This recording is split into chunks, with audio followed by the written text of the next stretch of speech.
Anda kembali menyaksikan Nusantara Economic Updates dalam segmen Industri 360.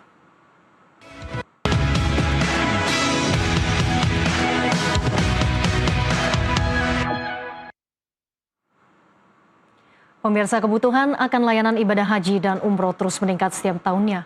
Namun di balik tingginya minat tersebut muncul fenomena yang kerap menjadi sorotan, yaitu war tiket haji dan umroh, sebuah kondisi di mana masyarakat harus bersaing ketat untuk mendapatkan kesempatan berangkat, baik melalui jalur resmi maupun program khusus. Lalu bagaimana sebenarnya mekanisme pengelolaan kuota dan keuangan haji di Indonesia dan apa saja tantangan yang dihadapi dan bagaimana upaya pemerintah dalam memastikan proses yang adil, transparan, serta berpihak pada jemaah? Sudah hadir bersama kami Fadul Imansyah selaku Kepala Badan Pelaksana Badan Pengelola Keuangan Haji. Pak Fadul, Assalamualaikum. Waalaikumsalam. Gimana kabarnya? Baik. Baik tentunya ya. Ya. Pas kali ini kan ibadah haji juga sebentar lagi. Nah, secara keseluruhan seperti apa ketahanan dana haji di Indonesia saat ini? Ya, sejauh ini pengelolaan keuangan haji yang kami lakukan insya Allah aman ya. Tidak ada gejolak yang signifikan. Karena memang secara aset alokasi pun kebetulan masih relatif konservatif. Dari sisi portofolio, mayoritas memang masih ada di sukuk. Jadi artinya karena dia sifatnya fixed income, sehingga relatif tidak terlalu berpengaruh terhadap kondisi global yang saat ini terjadi. Oke.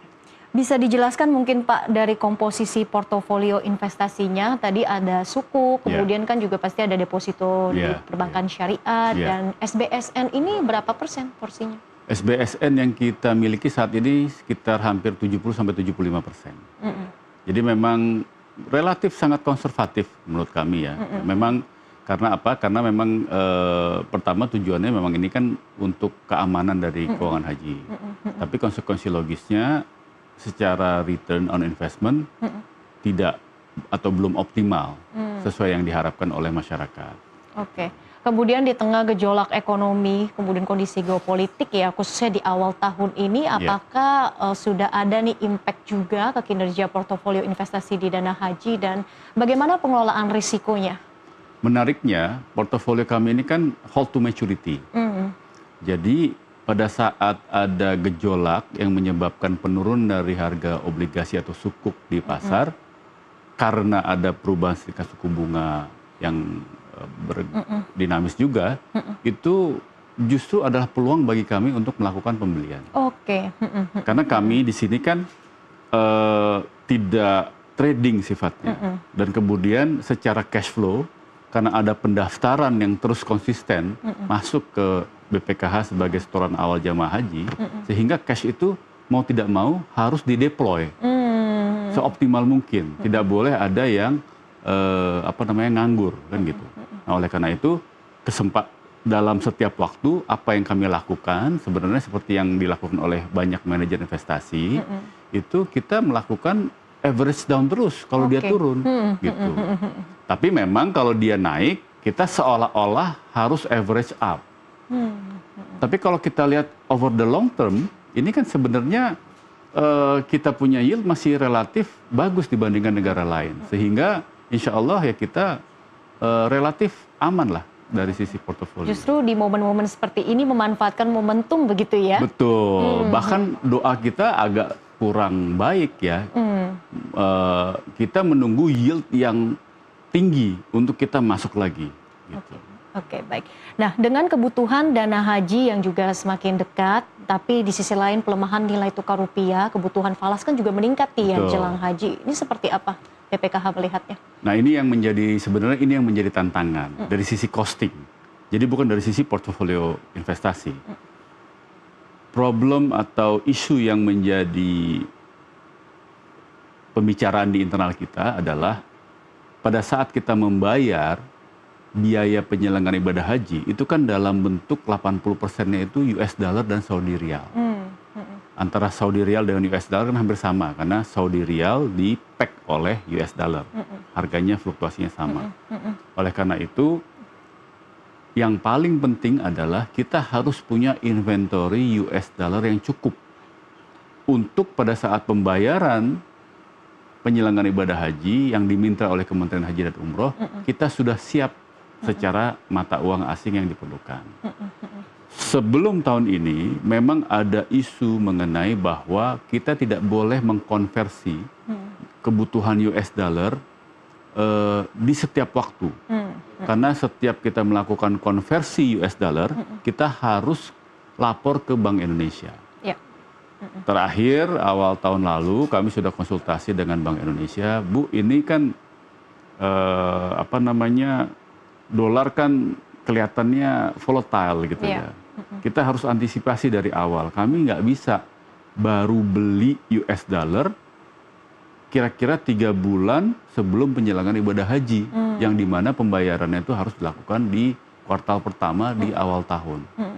Itu sulit sekali untuk dilakukan, sehingga kami tanya dan konsultasi ke Bank Indonesia, boleh nggak kami beli setiap bulan gradual untuk memenuhi pada saat misalnya gini, ada masa-masa US dollar lagi terdepresiasi, rupiah kita agak menguat sedikit, boleh nggak kita melakukan pembelian pada saat itu misalnya gitu.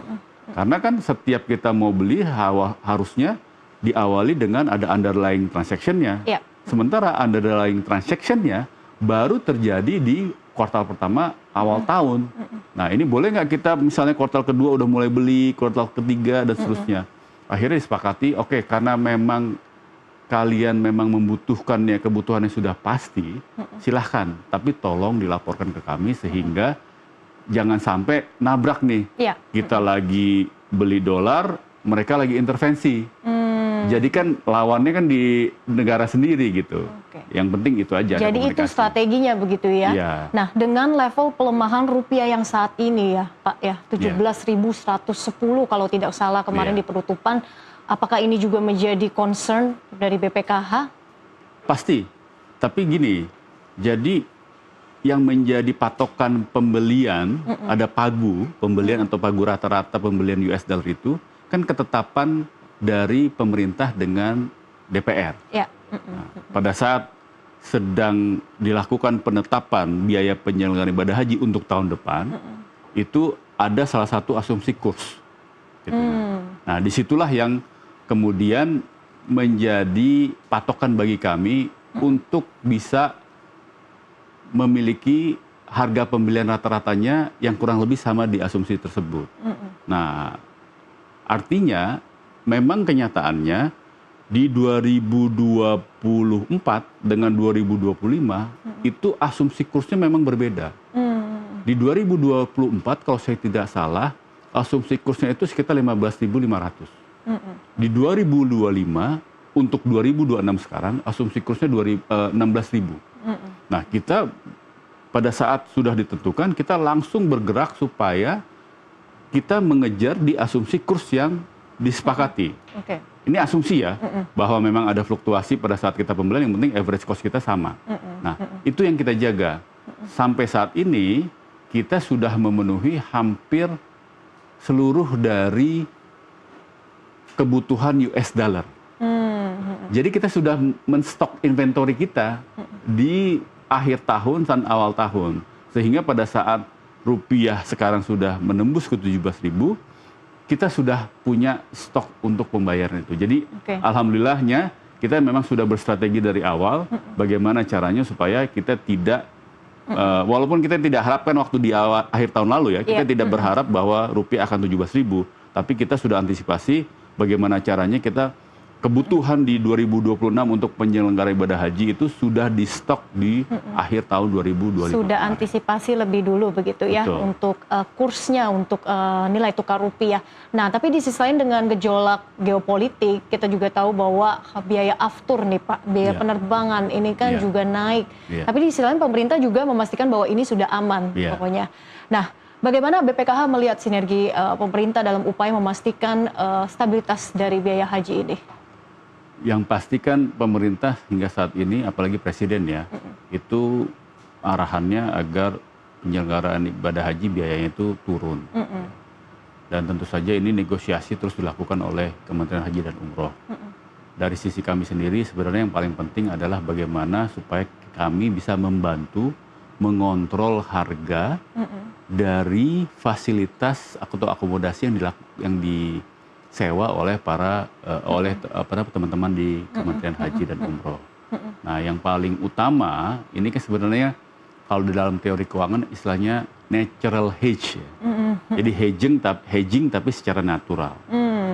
Apa yang dilakukan utamanya adalah dengan melakukan pembelian aset yang berdenominasi US dollar atau Saudi Riyal. Nah, itu satu hal. Ya. Yang tadi saya sampaikan itu contoh membeli SBSN atau sukuk global yang diterbitkan oleh pemerintah Indonesia dalam US dollar itu adalah strategi dalam sisi surat berharga. Tapi itu kan hanya untuk menghedge US dollarnya. Tapi untuk menghedge inflasi dari akomodasi, inflasi dari catering dan sebagainya, itu harus masuk ke sektor real.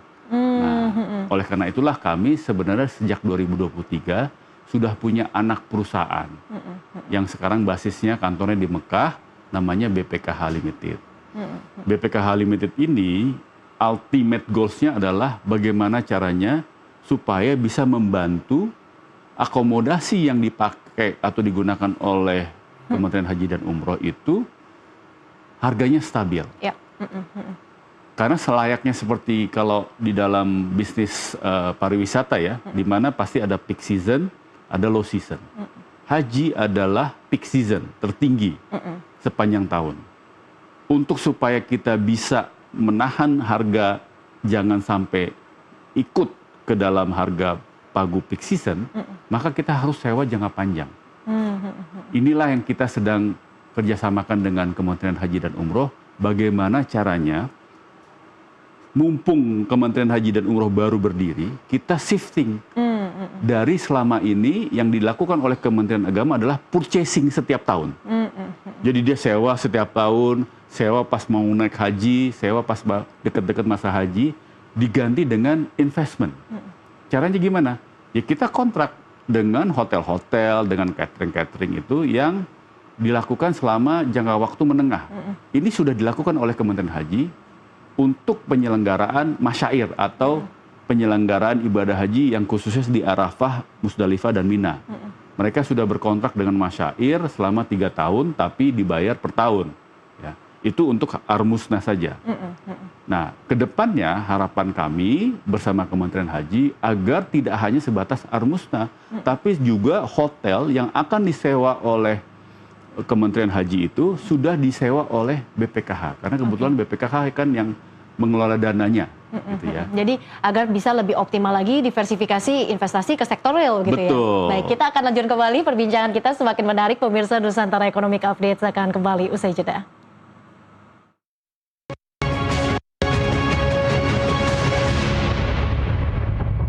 Anda kembali menyaksikan Nusantara Economic Updates dalam segmen Industri 360. Dialog bersama Fadlul Imansyah, Kepala BPKH. Kita lanjutkan kembali. Pak Fadlul, tadi menarik sekali. Kalau kita juga melihat dari sisi likuiditasnya, ini seberapa besar sebetulnya porsi dana yang juga harus dijaga agar tentunya untuk memenuhi kebutuhan antara yang jangka pendek dan juga jangka panjang? Ya, sesuai dengan ketentuan di undang-undang dan peraturan pemerintahnya, memang kami dari 100% portofolio yang kami miliki, itu harus paling tidak ada 2 kali senilai 2 kali dari biaya penyelenggara ibadah haji setiap tahunnya.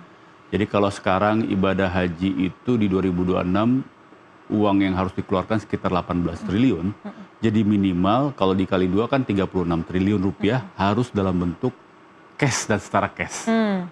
Nah, apa yang kami lakukan? Kebetulan kita sudah memiliki sekitar 40 triliun instrumen penempatan di deposito perbankan syariah. Nah, itulah yang kita jaga menjadi likuiditas bagi BPKH. Dengan daftar tunggu haji yang juga cukup lama ya, kita tahu ini BPKH bagaimana menjaga keseimbangan antara yang jangka pendek, terus jangka panjang, dan juga secara time frame-nya ini seperti apa? Ya, secara teori portofolio kan sebenarnya kalau misalnya suatu portofolio harus imun terhadap perubahan fluktuasi suku bunga gitu ya, walaupun kita syariah tapi kan tetap referensi kan suku bunga pasar ya. Itu memang harus ada matching antara aset dan liabilities. Di mana liabilities kita adalah jatuh temponya jemaah haji untuk berangkat. Yang sekarang sudah diatur menjadi sekitar 26 sampai 27 tahun. Otomatis asetnya itu harus aset yang juga berdurasi sama dengan kewajibannya, yaitu sekitar 26 sampai 27 tahun.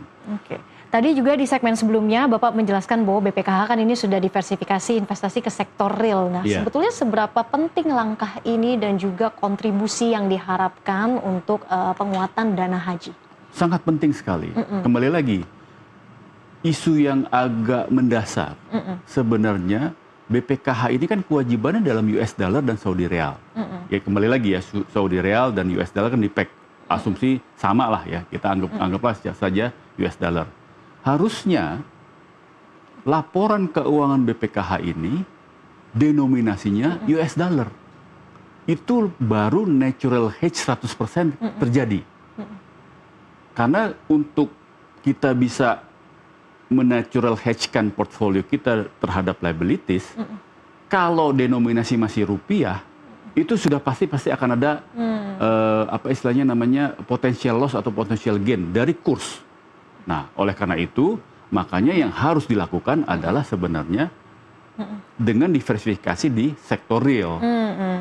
Kenapa? Karena pertama, kalau kita hanya melakukan investasi, walaupun misalnya asumsi denominasinya sudah dalam bentuk US dollar, walaupun kita nggak boleh ya, karena kan kita lembaga kuasi pemerintah, harus dalam bentuk rupiah. Asumsi kalau dalam US dollar, kalau kita hanya bergantung pada surat berharga dan penempatan deposito, paling yieldnya berapa? Ya kan? Paling 4%. Sukuk global aja cuma 4%. Fixed return ya Pak? Betul. Apalagi depositonya. Oleh karena itu, maka kita harus diversifikasi. Satu-satunya diversifikasi yang kita bisa lakukan adalah melalui sektor real, yang dimana itu juga natural hedge. Kenapa natural hedge? Karena investasinya kan market niche, captive market. Kita melakukan sewa hotel, kalau memang itu disewa oleh jemaah haji kita, tiap tahun ada. Apalagi ada umroh yang bisa melakukan diversifikasi pendapatan kita di luar dari sehingga haji. ada perputaran uang di sana begitu ya. Betul. Baik, nah di sisi lain juga Pak, kita melihat ini kan banyak sekali inovasi yang juga dilakukan ya. Nah, termasuk dengan wacana war ticket ini. Bagaimana BPKH tanggapannya? Kalau war ticket kelihatannya itu ranahnya Kementerian Haji. Kami pada prinsipnya begini, apapun kebijakan dari pemerintah, kalau memang itu terbaik buat jamaah, pada prinsipnya kami follow the rule aja. Cuma pertanyaannya, apakah sudah dikaji betul war ticket itu, atau hanya baru sebatas inisiatif? Karena untuk mengubah kebijakan kan pasti harus ada rule of the game-nya ya, gitu. Harus mengikuti ketentuan segala macam. Nah itu kami serahkan sepenuhnya ke Kementerian. Tapi sejauh ini dengan sistem digitalisasi yang ada, ini sudah seperti apa Pak untuk pendaftaran dan juga kuota haji? Kalau dari sisi pendaftaran, so far sih nggak ada masalah. Karena kan pendaftaran itu memang muaranya di Kementerian Haji dan Umroh, tapi pembayarannya kan melalui perbankan kita. Kita saat ini punya 30 BPS BPIH atau bank penerima setoran dari biaya penyelenggaraan ibadah haji, dan mereka di industri perbankan saat ini kan sedang giat-giatnya bagaimana mendigitalize setiap pembayaran. Jadi kalau pengalaman saya juga untuk beberapa saudara, keluarga, termasuk anak saya pada saat mendaftar haji, itu sangat mudah sekali kok, nggak ada isu mengenai. Oke, dari sisi tata kelola, kemudian bagaimana BPKH juga memastikan bahwa tetap transparan, tetap akuntabel di mata publik? Ya, sebagai informasi bahwa BPKH ini setiap tahun diaudit oleh Badan Pemeriksa Keuangan RI, sehingga kita juga selama 8 tahun berdiri, sudah ada 7 kali kita mendapatkan opini audit wajar tanpa pengecualian. Nah itu bentuk dari akuntabilitas dan integritas dari pengelolaan keuangan haji. Itu yang rekomendasi yang harus ditindaklanjuti. Nah ini yang menarik. Kami, BPKH, itu kalau dilihat dari skor di antara kementerian dan lembaga, kami adalah lembaga yang memiliki skor tertinggi di antara kementerian lembaga yang menindaklanjuti laporan hasil pemeriksaan BPK. Skor kami di atas 95%. Oke, ini berarti suatu capaian yang juga begitu impresif ya Pak. Nah, Iya. kedepannya bagaimana nantinya juga menghindari berbagai risiko yang ada begitu ya, termasuk risiko mismatch Ya. antara pendaftaran haji dan kemudian juga penempatan dana haji itu seperti apa? Ya, jadi memang sekali lagi yang kita harus lakukan itu ada 2 penyesuaian. Pertama, kita harus memastikan portofolionya ini imun terhadap fluktuasi suku bunga pasar. Yang tadi kami sampaikan, asset liabilities matching duration. Itu yang pertama. Yang kedua, bagaimana juga caranya supaya investment return-nya ini bisa lebih optimal. Gitu ya. Dan di sisi lain bisa menjaga harga dari kenaikan inflasi yang terjadi atas biaya penyelenggaraan ibadah haji di Saudi. Dengan cara tadi investasi di sektor real yang market niche-nya adalah market Indonesia. Baik, tetap imun ya begitu ya Pak. Ya. Ya, itu satu hal yang tadi Bapak terus sampaikan begitu di tengah gejolak ekonomi global saat ini. Nah, adakah juga acuan ataupun benchmark internasional yang juga dilihat oleh BPKH? Ya, kebetulan kan kami saat ini sangat dekat ya komunikasinya dengan lembaga tabung haji di Malaysia, tabung amanah Islam Brunei di Brunei. Kita komunikasinya sangat intens. Bahkan kemarin pagi itu saya tektokan dengan CEO-nya lembaga tabung haji mengenai aftur. Dia tanya gitu, di Indonesia kena impact nggak aftur kenaikan terhadap penyelenggaraan ibadah haji gitu kan? Iya. Saya tanya juga balik bahwa di Malaysia bagaimana gitu. Nah ini kita saling sama-sama berkontribusi, sama-sama bekerja sama sehingga kalau dilihat dari inovasi dan sebagainya, termasuk misalnya tabung haji sudah punya duluan akomodasi sewa jangka panjang di sana, kemudian amanah Brunei juga dia punya hotel di sana. Nah ini yang kita terus lakukan komunikasi dan kolaborasi dengan negara-negara minimal sejenis dengan kita sebagai benchmark. Oke, komunikasi selalu pendekatan strategis juga terus dilakukan begitu ya. Terakhir Pak, visi BPKH melihat pengelolaan dana haji di Indonesia tidak hanya sekedar liquid dan juga optimal, tapi juga memberikan manfaat yang nyata bagi jemaah seperti apa? Sebenarnya mimpi kita ke depan jemaah haji Indonesia tidak perlu lagi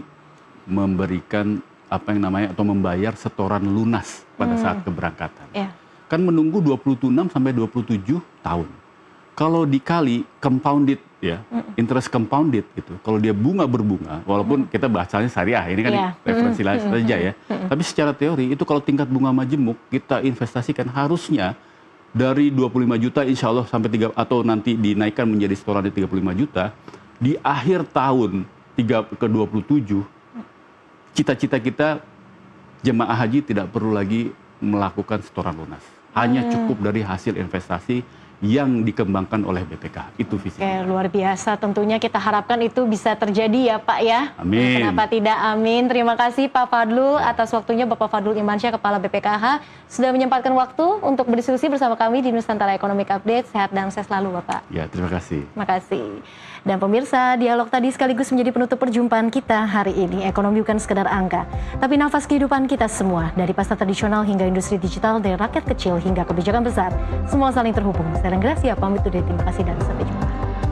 Bapak terima kasih.